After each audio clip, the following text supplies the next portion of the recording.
Storm cells tracking across eastern Australia are likely to bring further stress to many already inundated areas in regional NSW and Victoria, agencies warn. A weather system bringing renewed thunderstorms, heavy showers and likely river rises to inland NSW on Monday is a concern for the SES, NSW Assistant Commissioner Nicole Hogan said. Severe thunderstorms expected to bring more floods. Greater than. We understand this is the last thing you want to hear, with flooding affecting multiple communities in inland NSW, Hogan said. The Lachlan River was rising at Forbes in the state's central west on Sunday after a historic flood a week ago, while a major peak was also occurring downstream at Condabolin, she said. The SES was continuing to support the Forbes community as they recovered from the recent inundation, she said. SES Commissioner Carleen York urged people to follow warnings and evacuation orders. Some people are still not listening, but they make, regretfully, their decisions based on what they've seen in the past, York said. But we've seen time and time again the water is rising further than perhaps what it has for many years, and that's because of the saturation of the land. A cold front that swept across NSW on Sunday is expected to continue into Monday, bringing storms and adverse weather. Snow is expected in the Alps and central tablelands. The SES has delivered supplies of food, medicine and animal feed to 1,000 to residents cut off by floodwaters since severe weather began in mid-September, and carried out 500 flood rescues. The volunteer workforce was fatigued and personnel had been requested from other states, York said. Flooding continues across western and southern NSW, in towns including Collarenebri, Walgett, Burke, Condabolin, Hay, and Albury. Some 61 millimeters of rain fell on the Northern Rivers town of Grafton in just 1 hour on Saturday night, leading to flash flooding and 5 requests for help from the SES. Victoria weather warnings. Flash flooding has hit Victoria's Mornington Peninsula, where residents were warned to stay indoors amid a sudden downpour. A Watch and Act alert was issued for Mount Martha, Mornington, Hastings and Dromana on Monday morning as heavy rainfall caused localized flash flooding and building damage. Residents were told to stay inside and away from floodwaters as the severe thunderstorm hit.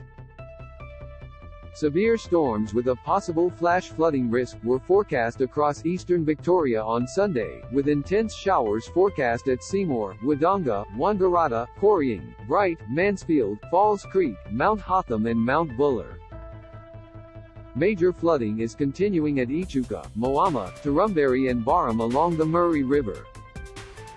While the Bureau of Meteorology expects heavy rainfall to ease across much of Victoria on Monday morning, the Murray River is not expected to recede until later this week. Victoria SES Chief Officer Tim Wiebush said on Monday volunteers responded to more than 400 calls for help, most of which came in the early hours of the morning as storm cells moved across the state. He said the Mount Martha and Mornington areas were hit with 40 to 50 millimeters of rain in a few hours, and there had been 23 flood rescues in those regions. A range of the rescues this morning have been people attempting to drive through flash flood waters, but also people seeing water levels rise around their houses very quickly, he told ABC TV. Wiebush said there had also been significant downpours in the state's northeast overnight, including 60 to 70 millimeters of rainfall in some areas. There was major flooding at the Murray River in Albury Wodonga, and that was expected to flow downstream to Yarrawonga and Tocumwal as more rain fell. Wiebush said flash flooding was expected to turn into major riverine flooding in the coming days as already saturated catchments felt the impact of the extra water.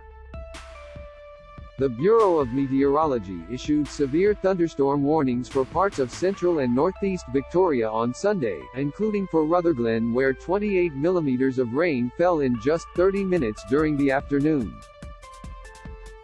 Saw weather warnings. Meanwhile, a severe storm on Saturday left some 163,000 South Australians without electricity, with about two-thirds remaining without power on Sunday afternoon.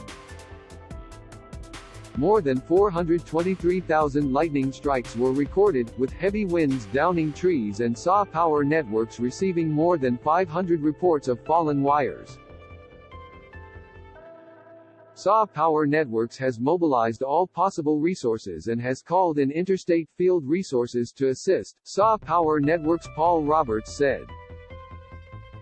Some customers would remain without power to Tuesday, and further delays were possible, as crews worked to repair damaged infrastructure, he said. By Sunday evening, 65,000 homes and businesses were without power after a ferocious storm smashed the state, bringing strong winds, heavy rain and hail. Winds brought down 300 power lines, knocking out electricity to 163,000 homes and businesses. While a massive effort is now underway to repair the damage, some residents are being warned they could be without power until Tuesday, with some being advised to consider staying with family and friends. It's probably the worst outage since the statewide blackout in 2016, SAW Power Network spokesperson Paul Roberts told 7 News. It's going to be that bad. There are going to be people without power well into Tuesday. 80 contractors from Victoria are traveling to SAW to help repair fallen power lines and support crews who have been working 16-hour shifts.